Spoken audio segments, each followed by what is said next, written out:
کچھ گندے کیڑے ہمارے ملک میں پائے جاتے ہیں, کچھ گندے کیڑے وہاں پہ ہیں. سب سے بڑا گندا کیڑا ہے ششانت مہتا, جس نے آس پاس ڈولو اور بولو اٹھائے ہوتے ہیں, جو پاکستان کے بارے میں بکواس کرے جا رہے ہوتے ہیں, جن کو سیر پر کوئی نہیں پتا کہ پاکستان کیا ہے کیا نہیں. کسی ملک کا میچ ہے, پاکستان یہ ہے, کوئی کھلاڑی پرفارم نہیں کرے گا, بابر اعظم نے اس طرح کرا, یہ بابر اعظم سے اچھے ہیں. او بھائی, حیدر علی پہ جو بکواس کرے, حیدر علی تو آج کلیئر ہے اللہ کے حکم سے. اپنے کھلاڑیوں کو دیکھو, عرفان پٹھان اور اس کا کیا کہتے ہیں احمد زوری کی جو کنٹروورسی چلی ہے, اس چیز پہ زیادہ فوکس کرو رادر دین حیدر علی کے اوپر.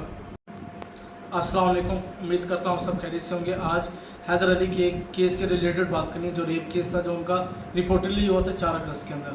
اب اس کیس کا ریفرنس اگر آپ لوگوں کو نہیں پتا تو اس کیس کا میں آپ لوگوں کو ریفرنس دیتا ہوں. حیدر علی کی کیا کہتے ہیں جو پاکستانی اوریجنل لڑکی تھی جو یو کے میں ہی رہتی ہیں, ان سے پہلی ملاقات حیدر علی کی 23 جولائی کو ہوئی تھی, اور 23 جولائی کو ان کی پہلی ملاقات ہوٹل کے اندر ہوئی تھی, اور ان کی سیکنڈ ملاقات 1 اگست کو ہوئی, اور یہ جو کیس رپورٹڈ ہوا ہے حیدر علی کے اوپر جو ریپ کا, وہ 4 اگست کا ہوا ہے. اب ان 3 چیزوں کی ڈیٹ کے اندر یہ ریفرنس تو ہوتا ہے کہ حیدر علی اس لڑکی کے ساتھ ملا تھا. اب جو حیدر علی کی جو آفیشیل اسٹیٹمنٹ ہے جو پولیس نے ریکارڈ کری, جو مانچسٹر پولیس نے کے پاس ہے ریٹن فارم کے اندر, وہ ہے کہ حیدر علی کا اس لڑکی کے ساتھ میرے جو فون کالز کے اوپر ان کا رابطہ تھا. اب رابطہ کس طرح کا تھا یہ حیدر علی یا اس لڑکی کو جانتی ہے, وہ کہ اس کو پتہ ہوگا کہ کس طرح کا ان کا رابطہ تھا. بٹ رپورٹڈلی حیدر علی نے مانچسٹر پولیس کے سامنے کنفرنٹ کیا ہے کہ ان کا اس لڑکی کے ساتھ ایک اچھی دوستی تھی, ان کا ملنا جلنا تھا, اور ان آپس میں ایک دوسرے کے ساتھ باہر آنا جانا ان کا ملنا تھا. آپ جب آپ ایک ملک کے لیے آپ ریپرزینٹ پاکستان کو کر رہے ہو, اور حیدر علی کو پتہ ہے کہ وہ کرکٹر ہے, ایز اے وہ کوئی نارمل انسان نہیں ہے کہ اگر وہ کسی سے ملاقات کرے یا کچھ بھی چیز رپورٹ ہوتی ہے وہ چیز میڈیا میں نہیں آئے گی.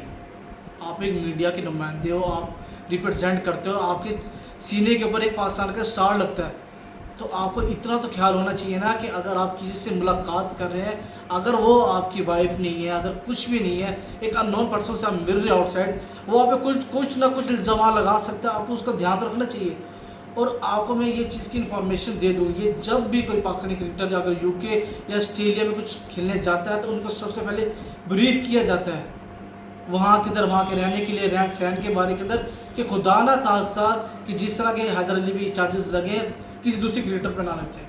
آپ نے دیکھا ہوگا کہ بابر اعظم کے دوسرے کرکٹرز اگر تصویریں وغیرہ لے رہے ہوتے ہیں کسی لڑکی سے کچھ بھی, تو ان میں گیپ ہوتا ہے کہ ہم پہ یہ چیزیں رپورٹڈ نہ ہو. جب یہ حیدر علی پہ جب ان کو اریسٹ کہاں سے کیا گیا, ان کو کاؤنٹی کینٹ کرکٹ کے کاؤنٹی گراؤنڈ سے ان کو کینٹین سے گرفتار کیا گیا.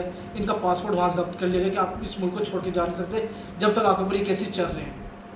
پھر اس کے بعد کیا کہتے ہیں, اسے موبائل لے لیا گیا حیدر علی سے.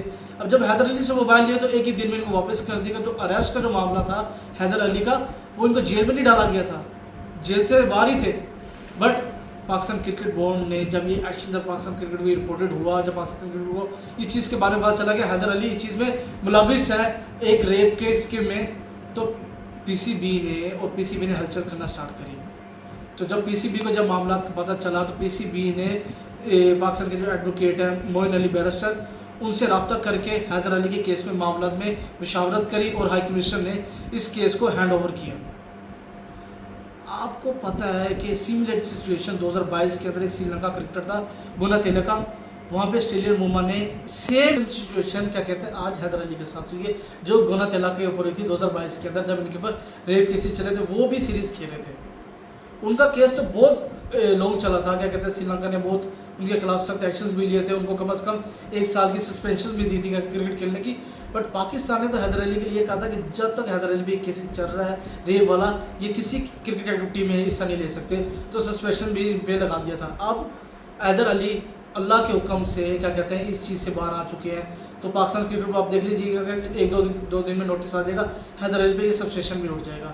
بٹ اس چیز کی آپ کو دھیان رکھنا ہوگا کہ کوئی کرکٹر بھی ہے, اسپیشلی حیدر علی پہ یہ جو کیس جو چلا آج, کہ آپ کو ان چیزوں سے دور ہی رہنا ہے. اگر بے شک آپ کی کوئی دوست ہے یا کسی سے آپ جاننے والے, اگر آپ کو کوئی ریلیٹیو نہیں ہے, آپ کو اس کے ساتھ بیسٹ نہیں ہے, کوئی ملاقات آپ کی کوئی کامن آپ نہیں جانتے, تو اوائڈ ہی کرو جب تک آپ کرکٹ کھیل رہے ہو.